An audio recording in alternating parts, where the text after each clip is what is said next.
వాళ్ళకి ఎంతో పైసా దాచుకొని అక్కడికి వెళ్ళిన తర్వాత ఇప్పుడు ఆబ్వియస్లీ తప్పే, అది ఎవరైతే చేశారంటే రియల్ ఎస్టేట్ వాళ్ళైతే చేశారు. కానీ ఫుల్ డాక్యుమెంట్స్ ఉన్నా కానీ ఇప్పుడు అలా కూల్చిపోయడం బట్టి ఇప్పుడు నాగార్జున కంటే ఇది నథింగ్.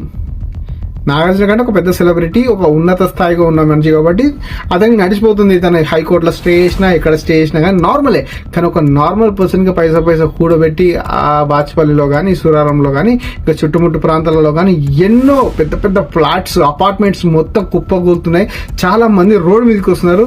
ప్రభుత్వం వారికి ఎలా సమాధానం చెప్తున్నారు అనేది అయితే ఇంకా క్లారిటీ లేదు. కానీ ప్రజల నుంచి వస్తున్న ఈ హైడ్రా అయితే చాలా మంది మంచి స్పందననే ఇస్తున్నారు. కానీ దీంట్లో కొందరికి లాభం, కొందరికి నష్టం పోతుంది. ఆ నష్టం ప్రభుత్వం ఎలా చేపడుతుంది అనేది మనం నెక్స్ట్ వీడియోలో మాట్లాడుకుందాం. ఫస్ట్ ఆఫ్ ఆల్ ఇలాంటి ఒక డేర్ అండ్ డాష్ ముక్కు సూటిగా వెళ్తున్నాడు, ఎవరితో సంబంధం లేకుండా ఒక మంచి పని అయితే చేపడుతున్నాడు సీఎం రేవంత్ రెడ్డి గారికి.